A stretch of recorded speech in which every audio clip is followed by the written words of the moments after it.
confirming one of the two planes departed from Boston Airport. They are unsure whether the plane was hijacked. As you can see there, we are replaying that vision of the second plane crashing into that second tower. There was some speculation earlier that the fuselage of the first plane crash may still have lodged itself somehow in the second and triggered the second explosion, but the pictures seem to belie that. As we said, significant chaos in New York at the moment, mass evacuations. All landings and takeoffs, aviation in the United States has been ground to a halt as authorities try to determine how to put a stop to these unfolding explosions and apparent terrorist attacks. The President addressed the nation a short time ago. Again, I need to remind you, not just the two attacks on the World Trade Center, this was followed by an apparent deliberate terrorist attack on the Pentagon. The White House has been evacuated tonight. There's an explosion at the Pentagon, and the President addressed the nation a short time ago. He is making his way to Washington, but here's what he had to say to the nation just a little while ago. Today we've had a national tragedy. Two airplanes have crashed into the World Trade Center in an apparent terrorist attack on our country. I have spoken to the Vice President, to the Governor of New York, to the Director of the FBI, and have ordered that the full resources of the federal government go to help the victims and their families, and to conduct a full-scale investigation to hunt down and to find those folks who committed this act. Terrorism against our nation will not stand. US President George W. Bush. We're endeavouring to cross to our correspondent in New York, Michelle Stone, but as you can imagine, the scenes are quite chaotic, and it is continuing to be difficult to ascertain the communications. Let's cross back now to CNN for more breaking news. Billowing out of the front tower now, and then about a half an hour later, just as emergency crews were converging on the scene, as eyewitnesses were gathering on the street corners, a second plane drove in too, and you can see that plane coming around the building right now in this tape, and there you can see the hit as it comes through what looked to me, at least, and this is the first time I've seen that tape, come through the back side of the tower. I guess that would be the south side of the tower, and then the smoke and flame coming out the front side. Again, that was about a half hour after the first attack, which was at about 8:45. Look, you want to be careful here. We don't want to get too far ahead of this, but obviously this has all the appearances of an extraordinarily well-coordinated and devastating terrorist attack here in the United States. Certainly nothing like it since Oklahoma City, and nothing like it here in New York since the terrorist attack on the same World Trade Center buildings in February of 1993. At the Pentagon, a plane or a helicopter has crashed, apparently as part of whatever this operation has been, and Jamie McIntyre is there. Jamie, what are you hearing? Just interrupting the coverage there for another piece of late-breaking news. Middle Eastern Television is tonight confirming they have received a telephone call from a Palestinian group claiming responsibility. That's Abu Dhabi, television in the Middle East, claiming they received a telephone call from the Democratic Front for the Liberation of Palestine, a group just calling themselves the Democratic Front for the Liberation of Palestine. So it does appear the continuing conflict in the Middle East may well have contributed to these apparent terrorist attacks. What you're watching now, two pictures there, it does appear to be Washington, D.C. We can confirm mass evacuations across the city. The Pentagon, there has been an explosion and fireball above the Pentagon. The White House has been evacuated. The President is making his way there.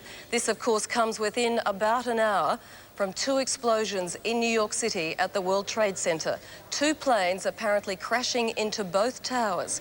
As yet, we cannot confirm how many people may be injured, exactly what is occurring right now on the streets of Manhattan, other than to confidently assume Absolute pandemonium and chaos. Emergency crews are rushing to the scene. The FBI is desperately trying to contain the situation. Aviation across the country has ground to a halt based on the suspicion that these planes may well have been hijacked, and the only way that they can contain the situation immediately is to cancel all takeoffs and landings, to grind the entire aviation across the United States to a halt, as the President is endeavouring to make his way to Washington to a secure bunker there. Air Force One is, of course, being cleared and may well be one of the few planes that can move in the United States. In terms of the Pentagon, I realise we're on New York right now, but in terms of the Pentagon, eyewitnesses were saying they saw a helicopter circling the building moments before, disappearing behind the building, hearing a loud explosion, and then seeing a fireball erupt in the sky. In terms of the World Trade Center and the vision you're seeing there now, eyewitness reports believe it was a kamikaze act from the pilot where he deliberately aligned himself. Goodness me, I'm sorry. You can see there the second tower, it does appear, may well have been collapsing. It does appear that it has collapsed. We're not sure whether it is the first or the second tower. A major catastrophe in the United States. One of the towers of the World Trade Center has collapsed. This is a center that houses 40,000 employees on a daily basis. 150,000 people pass through that building. The Australian shopping centre group Westfield own the shopping plaza downstairs. We are yet to confirm if any Australians have been caught up in this apparent terrorist attack. The United States President has confirmed deep suspicions that it is a terrorist attack, and as I said, Middle Eastern television is confirming they have claimed some responsibility from a Middle Eastern group. Let's cross back now to CNN for all the details. Evacuated, and the Treasury Department has been evacuated. Washington, D.C., the nation's capital, is exceptionally tense and clearly taking steps as if it is virtually under siege here. We don't know specifically, as you said, what has taken place at the Pentagon, but this is very serious, striking at the heart of the national government. And as John King was explaining, the White House... Frank, it's Aaron. I need to interrupt you for a second. Again, there has been a second explosion here in Manhattan at the Trade Center. We are getting reports that a part of the tower, the second tower, the one a bit further to the south of us, has collapsed. We are checking on that. We're also told that the Sears Tower in Chicago has been evacuated, and what I can't tell you on that is whether there was something specific that happened there, whether there was an attack on that building yet. We have Michelle Stone, 10's correspondent, on the streets of New York at the moment. Michelle, describe the chaos, if you can. Well, Sandra, you can probably hear it in the background. The streets have come to a standstill. There are rescue units and police everywhere, and all I'm seeing is hundreds and hundreds of New Yorkers and standing on the side of the street, just absolutely immobilized by this tragedy. Just 60 seconds ago, I'm sure you've seen the pictures, the entire left tower just completely collapsed. There's people on their knees here, there's people praying, there's women hysterical. It's an incredible sight. Unless you actually are here to see, you can't imagine just how horrifying the situation is. Michelle, describe for us, if you can, your proximity to the building. How far away are you from there? Can you actually see the World Trade Center and any of the debris? How close are you to the scene of the incident? I'm very close, Sandra. I'm about as close as you can get. I'm about 1 kilometre from the scene. I can see absolutely everything except, of course, the immediate aftermath on the ground. The police are not letting anybody close because there were reports that perhaps another plane was going to come in and finish off the job, so they're keeping us a long distance from there. Has the National Guard been brought in at all? I remember in Atlanta, when they believed that terrorist bombing had occurred, the National Guard was on the streets within minutes, it seemed. Is that a similar situation there tonight? Or this morning, rather? Yeah, Sandra, it's hard to tell. I'm only getting snippets when I, get into a cab. But there are literally dozens of cars stopped on the side of the road with radios blaring, and everybody's gathered around the cars to hear what the latest is. Michelle, we're told that there was absolutely no warning prior to these attacks, and yet on the back of the 1993 attack on the World Trade Center, I'm assuming the people of New York, while they may well be shocked, aren't completely surprised. No, that's right. In fact, I just spoke to a local here. He witnessed the second plane come in and hit one of the towers, and he said that it's to be expected if you're the world superpower that you're going to be a target of extreme terrorism like this. And he was actually quite matter-of-fact. Now, the gentleman might have been in shock, but that was his perspective. Michelle, we're told the president is attempting to make his way back to Washington to some sort of secure bunker. I'm not sure if you're aware, but the Pentagon, there has been an explosion there. The White House has been evacuated. In terms of New York City, the entire country has been ground to a halt. Aviation across the country has been paralysed. And I'm assuming on the streets it is, of course, no different. I'm assuming mass evacuations are underway, and that's really all you can tell us at this point. Are you seeing any, sort of sense of massive security other than things like the National Guard coming in? Are you getting this sort of sense of terrorism really being at the hub of this in terms of what you're seeing? I think there's absolutely no doubt about that. There's also reports coming out of Chicago that they are evacuating Sears Tower there, which of course is the country's tallest building, and various other institutions in that city. A real fear has gripped New York, and I think that these people standing around are just in a state of absolute disbelief. The streets are completely shut down. You cannot get in or out of Manhattan. In fact, you cannot get down this end of Manhattan anymore. All the airports are shut down, as you said. The place is a complete disaster area. Michelle, any idea at all on casualties? What are you seeing in terms of people leaving that area, in terms of the circumference of the blast and the impact? The circumference of the blast is the effect of it is being felt at least 3 or 4 city blocks in terms of damage. I'm not gauging from any reports or anybody yet the numbers of casualties, but you must remember that this is a 110-story complex and 40,000 people work there every day. And if you've already lost one tower, it's easy to do the sums to determine how many casualties there are. The other thing that needs to be kept in mind here, Michelle, is that this first explosion occurred, or the plane crash, at 10 minutes to 9. A typical Tuesday morning in New York, the streets of New York, streets of Manhattan would have been crowded. That's exactly right. And of course, remembering that the World Trade Center is down in the financial hub of Manhattan, the New York Stock Exchange has been evacuated, and this is probably the busiest business district of the entire island.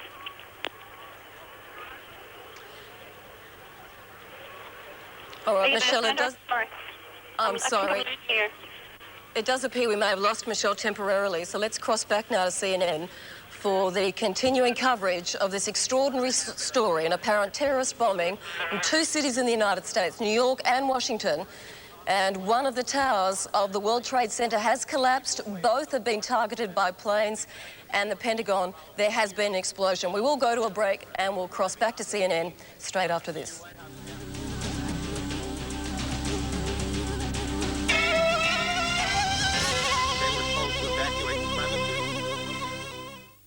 She's New York's finest detective, but Kirkendall has one major problem she can't fix. How you doing with that, Jill? Don, what do you mean? Her husband. I'm a miracle baby. I came back from the dead. This season, Jill's fighting for her future. You're gonna lose everything. No, I got what I need. Her family. Is he alive? Jill, trust me. And her survival. If he's hurt Frank, don't you think he's gonna try to kill you? NYPD Blue returns 9:30 Thursday. JB Hi-Fi is slashing prices on Jamiroquai. The kings of 21st century funk are back.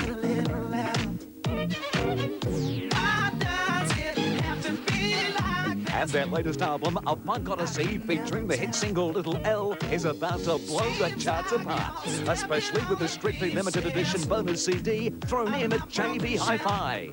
They're open till 9 p.m. weekdays. JB, done it again.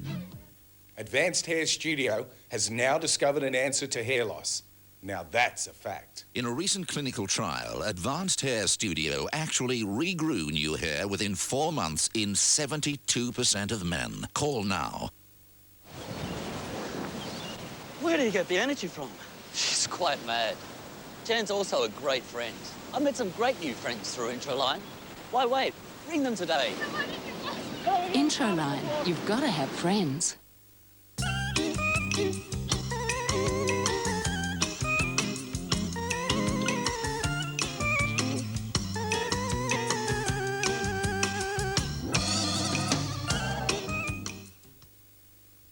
Hello, Sydney here with bedding deals you only dream about.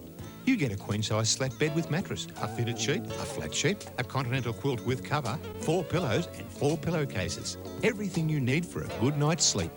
Like the Kobe package, $4.99, the Pagoda package, $5.99, the Trinity package, $6.99, or the Nouveau package, $7.99. Sydney, the package deal king, with stores all over Melbourne. There's one near you, and still pay only $10 deposit with 2 years to pay. So fresh, the real hits of spring 2001. So fresh. If you want the real hits of spring, you need So Fresh. Welcome back to Network 10. We'll cross quickly back to CNN as this major story unfolds. Apparent terrorist attacks on 3 centres in the United States, both towers of the World Trade Center and the Pentagon. Let's take CNN. I mean, ambulances and special police vehicles. Some people have told us, although I can't confirm this, that dozens of stories of the building have fallen away, maybe down as low as the 30th floor. Let's get him, Mike. And again, just because we lost a little bit at the beginning, where are you physically now? This is I'm the just south tape. of the Holland Tunnel in downtown Manhattan, perhaps 10 to 15 blocks north of the World Trade Center. Got it. And the pictures that our viewers are looking at, this was that collapse of the South Tower. Correct. Just a few minutes ago here in New York. Yes, and moments after that, people began running toward us. Jennifer Westover, who normally is at the stock exchange, was only about 5 blocks away, and she saw the same thing. Alan, thank you. Let me go to one of New York's deputy mayors, Randy. The former deputy mayor. What are you hearing, Randy? I only know what I have seen on television. I've tried to talk to some friends. Here we go. Hand me the microphone. There we go. I only know what I've heard on television. I've tried to speak to some friends. Obviously, phone lines, communication is difficult. You know, nothing prepares you in life for a senseless tragedy like this one, but there is no city better prepared to deal with such emergency situations than New York City. Tell me, based on the plan, what is happening 30 blocks away? Sure. Mayor Giuliani established early on an Office of Emergency Management to coordinate all the government agencies involved. So you have coordinated leadership of police, fire, health, all the city agencies responding to that emergency. They've planned for this kind of event. Unfortunately, this is not a unique occurrence in the life of New York City or our country. Tragedies like this It may have not be a unique occurrence, but it is a very rare and extraordinary one. It is extraordinary, Right. and therefore, in New York City, we have coordinated response, and they're responding now and providing every help that they can under these extraordinary circumstances. Hang on one second. We have a report now of an explosion on Capitol Hill, and we are checking that out. We have a report of a plane crashing at the Pentagon being evacuated, fire on the mall in Washington, the State Department evacuated, and we have all flights shut down across the country as officials sort out what's happening here. Randy, back to you for a second. How much of the, well, if I recall this correctly, there is what was called a bunker, the mayor's bunker for these sorts of... Leaving CNN momentarily, our correspondent Deb Knight, who has been travelling with the Prime Minister, who I might add is too, in New York, joins us now from the scene. Deb, obviously chaos is surrounding you. Describe the events. Sandra, I'm actually in Washington with the Prime Minister. We have just heard a very large explosion. I'm in a building next door to the White House. We're trying to find out what that noise actually was. Obviously, we can see out of our window the Pentagon, smoke billowing out of the Pentagon building.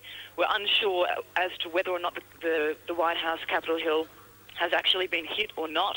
The building has been evacuated, and the entire area has been cordoned off, and evacuations are occurring. It is absolute chaos. The metro system here in Washington has been totally shut down. The streets are being evacuated. There is a fire, as you just heard on CNN, on the mall in Washington. It's a matter of wondering what is going to be hit next. I've got to admit, it's really a state of shock here. Obviously quite frightening and scary scenes. Deb, in terms of security for the Prime Minister and his entourage? What's happening there? The Prime Minister has been staying in a hotel right next door to the White House. He had plans for functions today as part of his visit here to the United States. He's obviously been evacuated from this hotel. It's obviously in this very sensitive area. He's been evacuated to the Australian Embassy. At this stage, he and his entire entourage have been moved out of what is considered one of the most dangerous areas, obviously right next door to the White House. We're unsure as to how this is going to affect the rest of his US trip. Obviously, all flights have been cancelled across the United States. The country has effectively been shut down. So it's a state of, as everyone across the world is doing at the moment, a state of watching this unfold and wondering where to next. Deb, in situations like this, when you're travelling with the Prime Minister, so many of the reporters stay together, there's quite a deal of close contact. Walk us through, if you can, the sequence of events from your perspective. What occurred and how did everything unfold from an Australian travelling perspective? It was a matter of waking up here in Washington to what was effectively a lovely morning here. It's really warm weather here, getting up to the high 30s, quite balmy, and then just before 9 o'clock, hearing that the 9 o'clock here in Washington in the morning, hearing that the World Trade Center had been hit, effectively it was just thinking an accident. This had to have been an accident, seeing extraordinary pictures of the World Trade Center on fire and flames billowing from it, then a second plane hitting the World Trade Center, the assumption then immediately that this had to be some sort of a terrorist attack. We then hear the Prime Minister was holding a press conference on the Tampa, on the refugees here in Australia, that had been obviously held off and delayed. While we're all glued to the television screen trying to find out what the hell is going on. The press conference went ahead, and as it was going on, the Pentagon was hit. And we walked out of this press conference with the Prime Minister and see out of the window the Pentagon with smoke billowing out of the building. I'm then sitting here trying to find out what is going on in Washington, and then, minutes before I started talking to you, we hear another explosion coming from nearby at Capitol Hill. As I say, I really am not sure what's happened there. It's extremely emotional. We're surrounded by people who do work here in Washington, unsure as to whether their friends, their relatives, their family have been affected, because there's obviously a large community who work in all of these buildings. It's really emotional. It's really difficult to work out what's going on, and it's affecting everyone.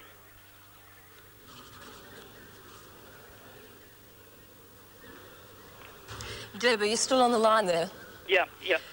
I can only assume that everyone is in a state of shock. I'm wondering if you've made direct contact with the Prime Ministerial Party itself, and if so, can you tell us, how they're reacting on a personal level? This has got to come, as you say, not necessarily as a shock, but not necessarily as a surprise. But when you've got travelling prime ministerial entourages, not to mention the safety of the entire American populace, these people are briefed on security at the highest level before every overseas trip. And of course, they're briefed on any likely security risks. So in a situation like this, and given your experience in contact with the Prime Minister and those travelling with him, have you been able to talk with them directly at all and get a sense of how the Prime Minister's feeling? I mean, there's got to be enormous anxiety amongst everyone. Well, Sandra, the Prime Minister, as I said, did hold a press conference which was planned on the totally unrelated issue of the HMAS Tampa and the refugees on board the Menorah, and that was to be the subject matter. Obviously, we'd seen these pictures. He walked into the press conference, and the first thing he did say was to express his enormous shock, and he said it's an enormous tragedy. He wasn't sure. Obviously, it had just started. We just found out what was going on. He expressed personal personal shock that everyone is feeling. So the Prime Minister himself knows he's feeling what we all are feeling, and obviously trying to get a grip on how Australians are being affected here in Washington, because there is a huge community of Australians who work here. Apart from, it doesn't matter, I guess, what nationality of people are being affected, but the Prime Minister would obviously be thinking that himself. I mean, it's one of those things, we were joking about this, the fact that terrorism is something that we can't relate to, really, as Australian reporters here in the United States. You think terrorism, okay, maybe they're a bit over the top at the White House. Yesterday we were in the White House checking into the building, and you think, what? They're so over the top, really. You can't get an understanding that terrorism is such a real threat, and here it is being played out. Let's start from the head. Sorry, Deb. We're just needing to. That's fine, Sandra. In terms of what is going on, I can't see any smoke at all coming from the Capitol building. But as I say, we did hear a loud explosion, and. All right, Deb. And I'm looking at pictures here, and we're seeing that it seems to be free of smoke. So, I'll stay in touch. I don't know what's going on, apart from trying to find out if anything else is being here. Stay in touch and stay safe. We'll be crossing back to you shortly. We've just got some other information to hand, and we can confirm, in terms of the sequence of events tonight, that at about 10 minutes to 9 in New York Eastern Standard Time, a plane crashed into one of the towers of the World Trade Center in New York. We are just replaying vision now of the second plane as it makes its way towards the second tower. You can see the explosion there, so we'll try and replay that vision. Here it is now.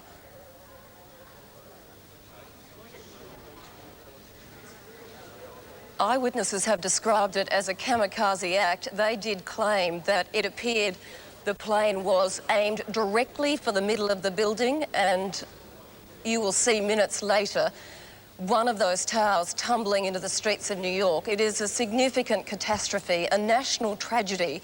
And within an hour, both towers were targeted within a 20-minute period. Within 1 hour, a third explosion was felt in Washington, way down the eastern seaboard, but of course the national capital. There's mass evacuations across the streets of New York and Washington. We are showing you now vision from Washington. No, we're still on New York, but we'll be bringing you vision from Washington shortly. We have got some great ground vision here where you can get an idea of what the scenes are like in New York right now. There are at least 4 city blocks that have been destroyed. Some information that is eking out of the United States is that one of the planes was an American Airlines flight number 11. They believe it departed from Boston Airport on its way to Los Angeles. Again, we can confirm at this stage only about 6 people have been confirmed dead and several thousand injured. A Palestinian group has claimed responsibility on Middle Eastern television. Abu Dhabi television has claimed they have received a call from the Democratic Front for the Liberation of Palestine, largely indicating that it was a terrorist attack. As we have mentioned earlier, the President has addressed the nation, and he too believes there is an apparent terrorist attack, if not 3, of course, thus far. Aviation across the country has ground to a halt, and this significant catastrophe and story is still unfolding. The FBI is attempting to try and get a handle on this situation as best it can. We also believe the former President of the United States, Bill Clinton, security cordon has been clamped around him. He is currently up in northern Queensland, and security forces are on high alert in this country as well. Don't forget, our own Prime Minister is in the United States at the moment, and we'll be crossing back to our reporters on the ground there as quickly as we can. We'll go to a break now and be back with more here on 10.